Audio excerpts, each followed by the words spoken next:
All right, in this video, our goal really is to learn how to write an equation for an exponential function.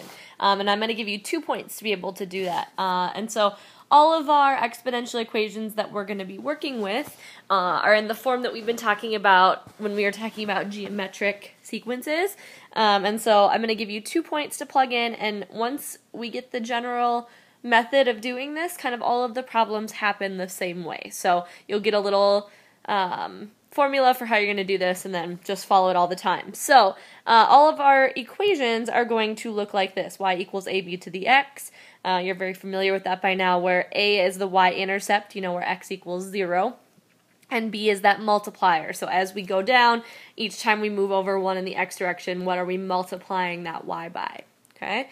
And right now, make sure that all of your equations only look like that. Eventually, we're going to see equations here that have a plus something or a minus something that changes where that asymptote is on the graph, that point where we never go below.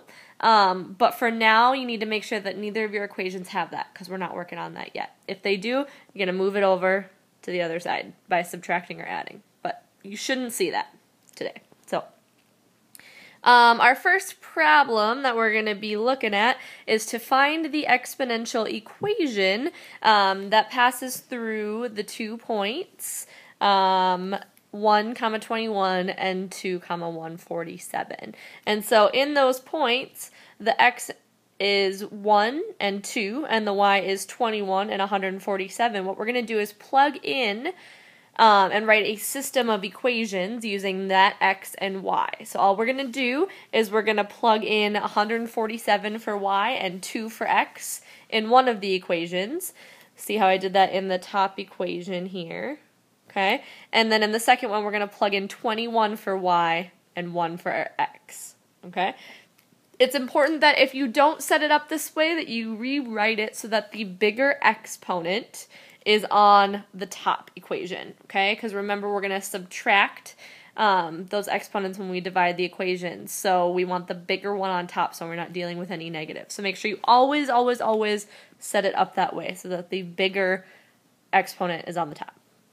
Okay? Once I have it set up, what I'm going to do is normally when we're solving a system of linear equations and we've got addition here, we end up subtracting the 2 equations when we do the elimination method. Well, here all of this is done with multiplying.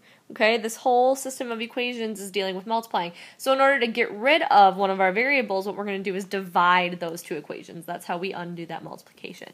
So the first thing I'm going to do is I'm going to divide 147 by 21, and that gives me 7. You can check that in your calculator if you don't believe me.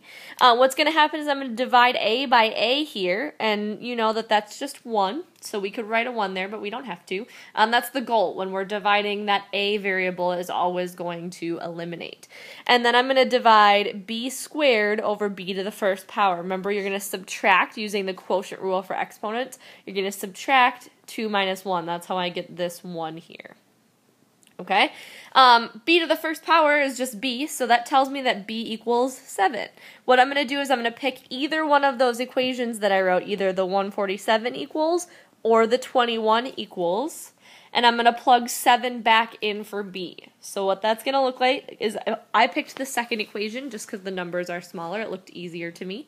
So I wrote it as 21 equals a times 7 to the first. You'll notice all I did was I plugged in 7 for b. Okay? And then this is I'm just going to rewrite this so it's something you're more familiar at looking at. And I just, 7 to the first power is just 7. So I end up with an equation that says 21 equals 7a. I divide both sides by 7 to get a by itself, and that tells me that a equals 3. Okay, make sure that you give me the final answer. I'm asking for the exponential equation. That means you have to write me an exponential equation. And so my final answer is y equals 3 times 7 to the x power. All equations need to have your variables, y and x, as part of them, but all of the parameters, the a and the b, need to be filled in with a number. Okay? So that's going to be your final answer. And that is the process that we're going to use every single time we do this type of problem. We're going to plug in our 2 points, we're going to divide to solve for b, and then we're going to plug that back in to find a. So you'll see that we're going to do one more example together. Okay, our second example is to find the exponential equation that goes through the 2 points, -1, 72.73, and 3, 106.48. So you're going to notice in this problem that it's a little more complicated. I've got some decimals going on, I've got some negatives going on, but the process is going to be exactly the same. And so hopefully this will make it so none of these problems scare you. Okay? So again, I labeled my x and y, and I'm going to go ahead and plug in those 2 points for x and y into the equation y equals ab to the x power. I put the b to the third on top and the b to the -1 on the bottom, because remember we want that bigger exponent in our top equation. Okay, so now we're going to divide these two equations. We are going to divide 106.48 by 72.73. What happens is I get here, when I divide down, I get 1.46. My a's eliminate, because a divided by a is 1. It goes away, I don't need to write it. And then by the quotient rule, be very, very careful. Remember, we are subtracting, okay? So 3 minus -1 is not 2. Remember, if I write that out, 3 minus -1, that turns to plus positive. That's how I got that b to the 4th power, okay? And so that's the equation that I'm going to set up. Now what you're going to notice is I have to solve for b. I have to get b by itself. And so in order to get rid of that b to the 4th, I take the 4th root of both sides. Just like if I had a b squared, I would take the square root of both sides. Here I just take the 4th root of both sides. All right, or I raise it to the 1/4 power, however you want to think about that.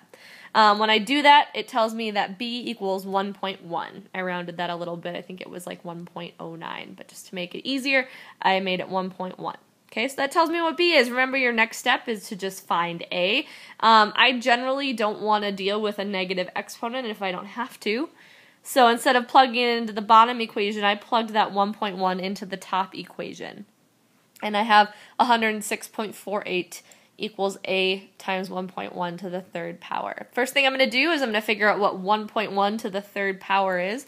So I plug that into my calculator and I get a times 1.33. Then all I have to do is divide by 1.33 to get a equals 80. Go ahead and write that out as an answer. You know what a is, you know what b is, and so your final answer is going to be y equals 80 times 1.1 to the x. Hopefully this was helpful for you, so when you look back at these type of problems, you're just going to follow that same process.